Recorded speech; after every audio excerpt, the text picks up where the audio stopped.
আগামী সোমবার 19শে আগস্ট রাখি পূর্ণিমার দিন ভুলেও করবেন না এই 5টি কাজ। পরিবারে নেমে আসবে চরম বিপর্যয়, দুঃখ, দারিদ্রতা। তাই আজকেই সাবধান হয়ে যান। নমস্কার বন্ধুরা, আমি সুচরিতা সবাইকে স্বাগত জানাচ্ছি কিপ গ্রুমিং চ্যানেলে। বন্ধুরা, আশা করছি ঈশ্বরের আশীর্বাদে প্রত্যেকেই ভালো আছেন এবং সুস্থ আছেন। সামনেই আসতে চলেছে রাখি পূর্ণিমা। সাধারণত শ্রাবণ বা ভাদ্র মাসের পূর্ণিমা তিথিতে রাখি বন্ধন উৎসব হয়। হিন্দুদের একটি অন্যতম উৎসব হলো রাখি পূর্ণিমা বা রাখি বন্ধন। মূলত বোন বা দিদিরা তাদের ভাইয়ের সুরক্ষার জন্য হাতে রাখি বাঁধেন। তবে শুধু ভাই বোনের মধ্যেই এই উৎসব সীমাবদ্ধ নেই। যে কোনো ব্যক্তির মঙ্গল কামনায় তাদের হাতে রাখি বাঁধা যায়। গোটা ভারত জুড়ে উদযাপন হয় এই উৎসবের। রাধা কৃষ্ণের ঝুলন যাত্রার শেষে শ্রাবণী পূর্ণিমায় রাখি বন্ধন উৎসব হয়।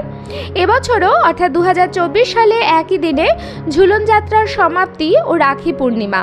তাই এই দিনটি অত্যন্ত শুভ। অনেকেই এই দিনে নানা শুভ কাজ সম্পন্ন করে থাকেন। মনে করা হয় এই দিনে এই সব কাজ করলে অত্যন্ত ভালো ফল পাওয়া যায়। বন্ধুরা, রাখি পূর্ণিমার জন্য ভাই এবং বোন উভয়ই সারা বছর অপেক্ষা করে থাকে। বাঙালির 12 মাসে 13 পার্বণের মধ্যে রাখি বন্ধন একটি গুরুত্বপূর্ণ ভূমিকায় রয়েছে। তার কারণ আমরা প্রত্যেকটি উৎসবই পালন করে থাকি সংসারের মঙ্গলার্থে, স্বামী সন্তানের মঙ্গলার্থে। কিন্তু ভাই এবং বোনের জন্য মাত্র 2টি উৎসব রয়েছে। এক হচ্ছে রাখি বন্ধন এবং দ্বিতীয় হচ্ছে ভাইফোঁটা। তাই এই 2টি দিনই নিয়ম বিধিপূর্বক পালন করা উচিত। জেনে না জেনে আমরা যদি কোনো ভুল কাজ করে ফেলি তাহলে পরিবারের কিন্তু অমঙ্গল হয়।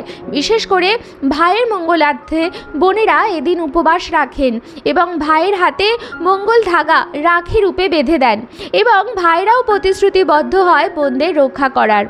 ভাই এবং বোনের মিষ্টি মধুর সম্পর্কের পবিত্রতম বন্ধন হচ্ছে রাখি বন্ধন। তাই এই বিশেষ দিনটি নিয়মবিধি মেনেই পালন করা উচিত। এর ফলে সকলেরই মঙ্গল হয়।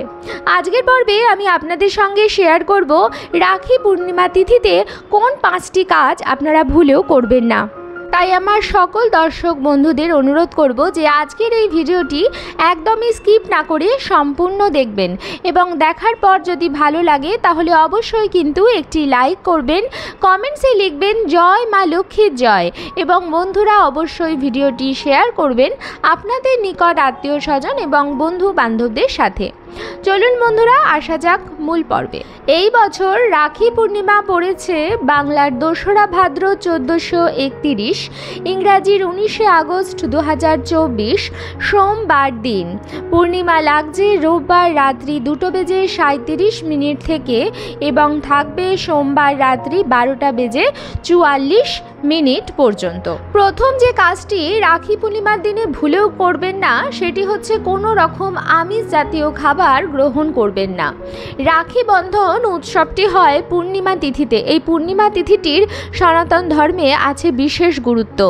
এই দিন বোনেরা বা দিদিরা তাদের ভাইদের মঙ্গল কামনায় উপবাস রাখেন এবং উপবাস রেখে শুদ্ধ বস্ত্রে ভাইয়ের হাতে রাখি বেঁধে দেন এবং তারপরে মিষ্টি মুখ করেন উভয়ই।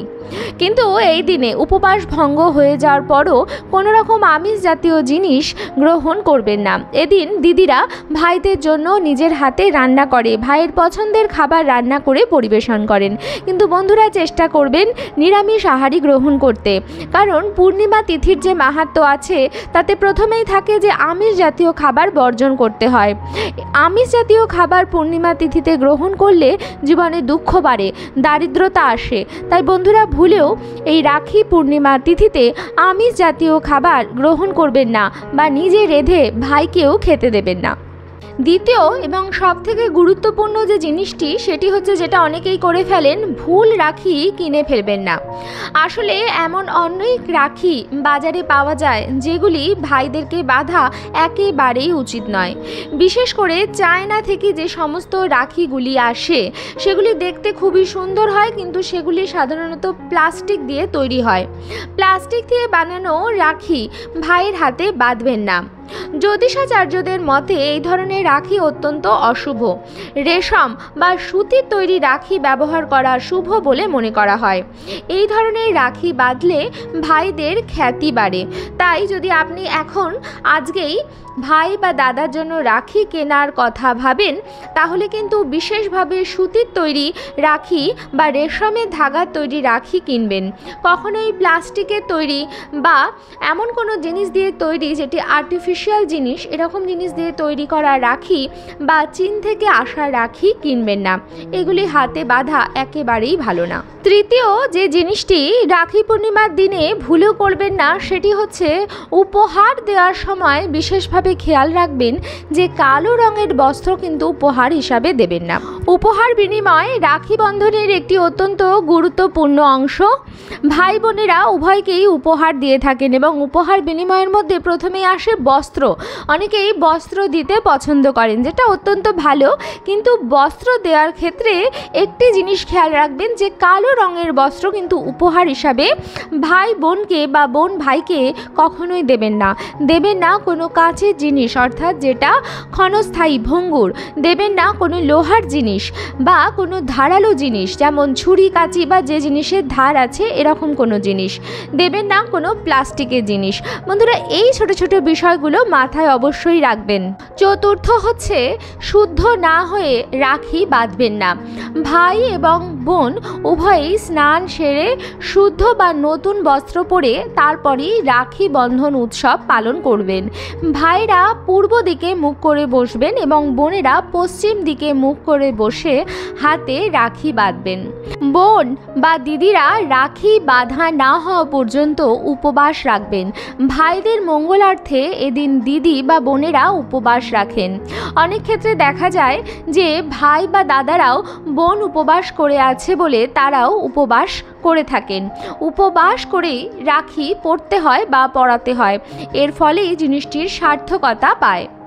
এই সময় প্রদীপ অবশ্যই প্রজ্বলিত করবেন এবং ধান দুব্য অবশ্যই রাখবেন। আমরা প্রত্যেকেই জানি যে ধান দুব্য দিয়ে আশীর্বাদ করলে দীর্ঘজীবী হওয়া যায়।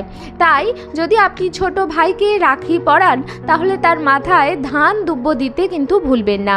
এবং যারা ছোটরা আছেন তাদের উচিত বড়দের পায়ে হাত দিয়ে প্রণাম করা এবং তাদের আশীর্বাদ নেওয়া। তাই বন্ধুরা, রাখি বন্ধন উৎসবে রাখি বাঁধার সাথে সাথে ভাইদেরকে ছোট হলে আশীর্বাদ করুন, আর যদি দাদারা হয় তাহলে তাদের পায়ে হাত দিয়ে প্রণাম করুন এবং অবশ্যই মিষ্টি মুখ অবশ্যই করাবেন। পঞ্চম এবং সর্বশেষে এটাই বলবো যে ভাই ফোঁটা বা রাখি বন্ধন হচ্ছে ভাই বোনের উদ্দেশ্যে করা একটা বিশেষ অনুষ্ঠান। তাই এই দিন এমন কোনো কাজ করবেন না যাতে আপনার প্রিয় ভাই বা দাদা কষ্ট পায়। এমন কোনো কথা বলবেন না যাতে তারা আঘাত পায়, বা ভাইদের ক্ষেত্রেও এটি প্রযোজ্য। আপনাদের কোনো কথায় বা আপনাদের কোনো আচরণে যেন আপনাদের বোন বা দিদিরা আঘাত না পায়, সেই বিষয়ে আপনাদেরই দেখতে হবে। তাই বন্ধুরা, এই বিশেষ দিনটিতে ভাই এবং বোনেরা আনন্দ করে কাটান, একসঙ্গে খাওয়া দাওয়া করুন, একসঙ্গে ঘুরতে যান, উপহার বিনিময় করুন, মিষ্টি মুখ করুন, কিন্তু পরনিন্দা পরচর্চা করবেন না। ভাই বা বোনকে কোনো রকম আঘাতপূর্বক কথা বলবেন না। আপনি এমন কোনো কাজ করবেন না যাতে তিনি কষ্ট পায়। তাতেই রাখি বন্ধন উৎসবের সার্থকতা হয়। আজকের পর্বটি আমি এখানেই শেষ করছি। আশা করছি আজকের ভিডিওটি আপনাদের ভালো লাগলো এবং একটু হলেও উপকারে লাগলো।